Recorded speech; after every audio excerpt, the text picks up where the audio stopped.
I want to look at how we can improve the productivity, particularly for users who are keen amateurs, like myself, who don't use the package day in, day out, but tend to use it in the evenings and weekends.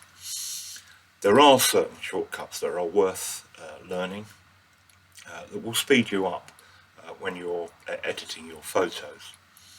So the first thing I want to look at is the mouse. With the mouse, if you've got a wheel, if you hold it down, you can pan. And if you roll the wheel, you can zoom in, zoom out. But the wheel zoom in, zoom out is not turned on by default.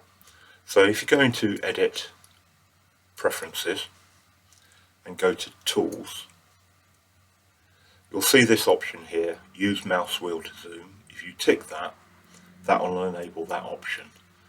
And that certainly speeds up moving around the image. Now let's just look at standard shortcuts. If you look on the left hand side, nearly all the main options here have a default keystroke, and they're not the awkward ones with using Control, Shift or Alt or a combination of those. They're just the straight key presses. So the first one I always use is B for brush. So if I just press B, it will go straight to the brush tool. Now we're quite often using masks, so we want to use the black and white to include or exclude parts of the image for a particular mask. Now the first really is the size of the brush, and I'm sure you all know this already. The square bracket keys will control the size of the brush, and the other option is you want black or white. Now if you're on white, for instance here, I can change over to black very easily by pressing the X key, and I can start doing some work and go, no, that's not what I want to go over to the white brush, and I can start painting that back out again. And it's very quick to change your tool from black to white. Now the other option, and we'll have to try this out, is I've set up the D key to set the two colours, if they're at odd colours up here. If I just press the D key, it defaults back to the black and white brushes that you use. I personally use probably 90% of the time.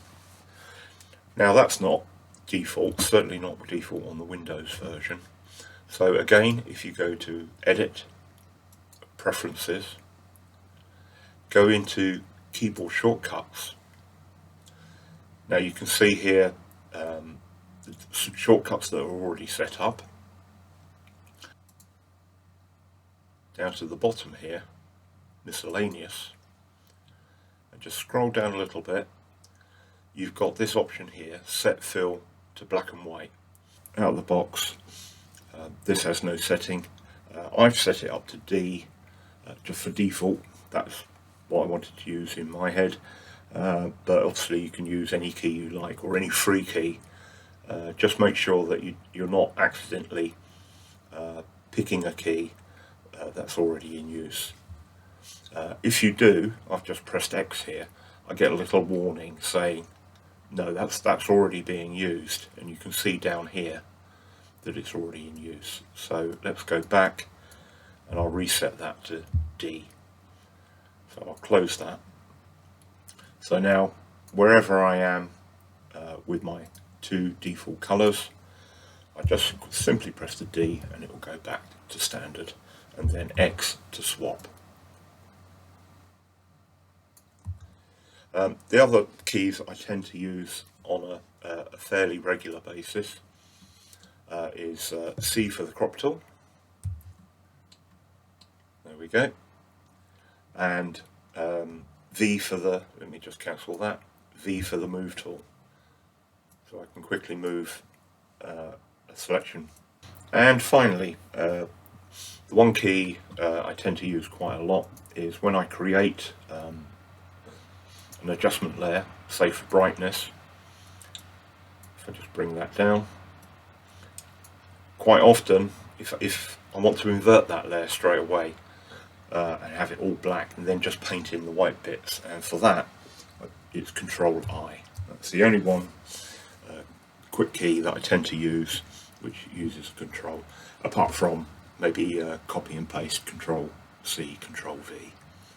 Okay, just some quick keys that you can use that will really speed up your workflow without overburdening you with having to remember lots of very fancy quick keys. Thank you.